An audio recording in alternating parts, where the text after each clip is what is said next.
Assalamualaikum warahmatullahi wabarakatuh. Hello everyone, welcome back to my channel Learning English with Miss Endah. Hi everyone, I hope you are in a good condition and feel great. So, today we can learn English together. One day, Flea went to the park. Flea felt uncomfortable because of the high temperature. Flea thought the sun was above her head because it's extremely hot and making her sweaty. Jadi, suatu hari Flea pergi ke taman. Nah, di taman itu Flea merasa tidak nyaman karena cuacanya yang sangat panas. Nah, Flea pikir matahari itu ada di atas kepala dia karena suasananya sangat panas dan dia sangat berkeringat. Maka dari itu, Flea bingung, kenapa ya cuaca hari ini panas sekali? Nah, cuaca hari ini panas disebabkan oleh global warming. Flea confused, what is global warming? And then, she wants to know about global warming. Jadi Flea merasa penasaran dan ingin tahu lebih tentang global warming dan kenapa bisa terjadi global warming. Nah, gimana dengan teman-teman? Sudah tahu belum apa itu global warming? Dalam bahasa Inggris, teks yang membahas tentang global warming dinamakan teks eksplanasi atau explanation text. Today, we will learn about explanation text. Hari ini kita akan belajar tentang teks eksplanasi. Explanation text is a text which tell the process of natural, social, scientific, and cultural phenomena. It is often found in science, geography, and history textbook. Jadi, hari ini kita akan belajar tentang eksplanasi teks, di mana eksplanasi teks adalah teks yang menceritakan bagaimana proses suatu hal itu terjadi, baik itu fenomena alam, sosial, ilmiah, maupun budaya. Nah, biasanya teks eksplanasi itu bisa ditemukan di buku sains, geografi, dan buku sejarah. Now, we will take a look for the social function of explanation text. Mari kita lihat apa sih tujuan dari penulisan teks eksplanasi itu. The purpose of explanation text is to tell the reader how something works or why something happens. Jadi, tujuan penulisan teks eksplanasi ini adalah untuk memberitahu pembaca bagaimana sesuatu itu bisa bekerja dan bagaimana sesuatu itu bisa terjadi. Nah, gimana? Apakah kalian sudah tertarik untuk mempelajari tentang eksplanasi teks ini? For the next, we will learn about generic structure of explanation text. In explanation text, we have three generic structure. The first one is general statement. Second one, sequence of explanation. And the last one, and it's optional, is closing. Nah, teman-teman, jadi dalam generic structure of explanation text atau susunan penulisan teks eksplanasi dibagi menjadi 3, yaitu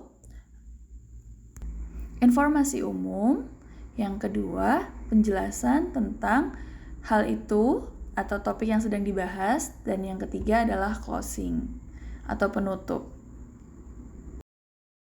General statement is stating the phenomena or issues which are to be explained.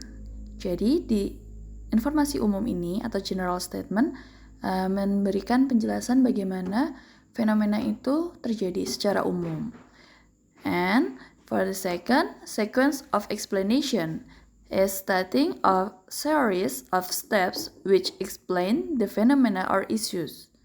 Nah, kalau untuk yang di sequence of explanation atau urutan bagaimana terjadinya, menjelaskan cara-cara atau langkah-langkah bagaimana fenomena atau topik yang sedang kita bahas itu terjadi. For the next is closing. It's optional. Closing is stating a conclusion. Jadi, yang terakhir adalah penutup, di mana nanti akan ada kesimpulan dari fenomena yang kita bahas. Nah, tadi kan kita sudah membahas tentang generic structure. Selanjutnya, we will learn about language feature of explanation text. Jadi kita akan belajar unsur-unsur kebahasaan yang ada di teks eksplanasi. First, using simple present tense. Do you still remember about simple present tense? When you use simple present tense, you will use subject plus to be plus noun or adjective or adverb. And in the other, you can use subject plus verb 1, and you can add s or es for the singular subject and then plus object. Jadi yang pertama adalah menggunakan simple present tense. Nah, di simple present tense ini kamu bisa menggunakan subject plus to be plus kata kerja atau kata sifat atau kata keterangan. Yang selanjutnya adalah kamu juga bisa menggunakan subject plus verb 1 atau kata kerja pertama, yang jika subjek itu tunggal, kamu bisa menambahkan s atau is di belakangnya dan ditambahkan dengan objek juga. Baik, mari kita lihat contohnya di sini. Number 1, rain is one of the main sources of fresh water. Hujan adalah salah satu sumber utama dari air segar. Nah, di sini bisa kita lihat is adalah to be. One of the main source adalah kata keterangan yang menunjukkan bahwa air adalah salah satu sumber utama untuk air yang segar, ya kan? Nah, yang kedua, it provides suitable condition for diverse ecosystem. Nah, ini memberikan kondisi yang cocok untuk beragam ekosistem. Di sini, it provides, karena subjeknya menggunakan kata it atau tunggal. Jadi, menggunakan provides ditambah s ya, jangan hanya provide saja. Now, the second is using passive voice. You can use to be plus verb 3. Nah, selanjutnya adalah menggunakan kata pasif. Nah, di sini contohnya, it is also used as hydroelectric power plants and crop irrigation. Yang artinya ini juga digunakan sebagai pembangkit listrik tenaga air dan irigasi tanaman. Dapat dilihat di sini, setelah is digunakan use, yaitu verb 3 dari use. Maka dari itu ini yang dinamakan dengan passive voice.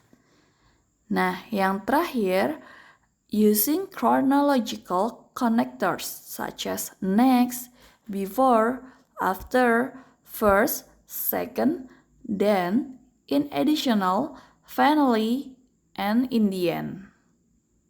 Jadi menggunakan kata hubung yang menjelaskan kronologi bagaimana suatu itu terjadi. Nah, di sini ada contohnya. Then the water vapor rises into the Earth's atmosphere. Yang artinya, kemudian uap air tersebut naik ke atmosfer bumi. Nah, teman-teman bisa lihat di sini ada penggunaan then. Nah, then di sini sebagai chronological connectors atau kata hubung yang menjelaskan bagaimana kronologi itu terjadi. Gimana teman-teman? Menarik kan belajar tentang teks eksplanasi? Yuk kita sama-sama mencoba latihan ya. Silakan teman-teman perhatikan contoh teks yang sudah disediakan. Menurut teman-teman, mana nih yang termasuk general statement and sequence of explanation? Kita dapat perhatikan bahwa paragraf pertama ini adalah general statement dan paragraf kedua dan ketiga adalah sequence of explanation. Jadi, in the first paragraph, rain is one of the main sources of fresh water for almost all people in the world. It provides suitable conditions for diverse ecosystems. It is also used as hydroelectric power plants and crop irrigation. But do you know how rain happens? Nah, di sini kan dijelaskan bagaimana gambaran umum tentang hujan. Nah, selanjutnya, di paragraf kedua, the rain's phenomenon is actually what we often call as water cycle. The concept of the water cycle involves the sun hitting the Earth's surface water and causing the surface water to evaporate. Then the water vapor rises into the Earth's atmosphere. The water in the atmosphere cools and condenses into liquid droplets. The droplets grow bigger and heavier and fall to the earth as precipitation. And the last paragraph, however, not all rain can reach the surface of the earth. Some evaporates while falling through dry air. This is what we call as virga, a phenomenon which is often seen in hot, dry desert regions. Nah, di paragraf 2 dan 3 ini dijelaskan bagaimana terjadinya hujan, sehingga ini masuknya ke sequence of explanation. Nah, dari ini kalian masih bingung nggak? Apa sudah paham tentang teks eksplanasi ini? Next, we will learn about language feature. Nah, take a look with the same text. We can see in here, rain is one of the main source. Nah, tadi kan udah dibahas ya, kita menggunakan simple present. Miss kasih contoh di sini, rain is one of the main source. Nah, di sini adalah simple present. Oke, kita akan lihat di paragraf kedua. The rain's phenomenon is actually what we often call as water cycles. Nah, di sini juga menggunakan is. Nah, ini menunjukkan bahwa penggunaan simple present di sini. Selanjutnya, Miss akan kasih contoh lagi di then the water vapor rises into the Earth's atmosphere. Nah, di sini rises adalah verb 1. Oke. Nah, selanjutnya adalah menggunakan passive voice. Nah, di sini kita bisa lihat di contohnya, it is also used as hydroelectric power plants. Nah, it is also used is plus verb 3. For the next, using chronological connector. Jadi ada kata penghubung yang menghubungkan kronologis bagaimana suatu hal itu terjadi. Mana nih teman-teman yang termasuk chronological connector? Yep, that's right. Then the water vapor rises into the Earth's atmosphere. Di sini sudah menggunakan then. Jadi, teks ini sudah sesuai menurut generic structure dan language feature. Nah, gimana teman-teman? Udah paham belum tentang teks eksplanasi?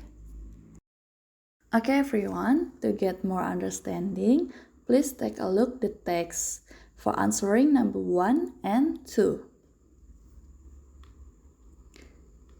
Number 1, what is the purpose of the text? A. To explain how the rainbow is formed. B. To discuss about rainbow. C. To explain about rain. D. To describe the rainbow in the desert. E. To argue about the rainbow. So, based on the text, what is the answer for number 1? Yep, that's right. The answer is A. To explain how the rainbow is formed. Now, take a look for the question number 2. It can be understood from the second paragraph that A. Rainbow often appears after the rain stops. B. Rainbow created involving distance with water droplets. C. Those colors form a light curve called lightning. D. The white light is separated from each other into a spectrum of color. E. The sun is shining and the light passing through water droplets. Now, what is the answer for number 2? Yep, that's right. The answer is D. The white light is separated from each other into a spectrum of colors. Yay, you did a great job, everyone. Now, I hope you have a good understanding about explanation text. Thank you everyone for participating in our learning activity. I hope you enjoy and you can get a good score for your test. See you again for the next meeting everyone. Wassalamualaikum warahmatullahi wabarakatuh. Have a good day.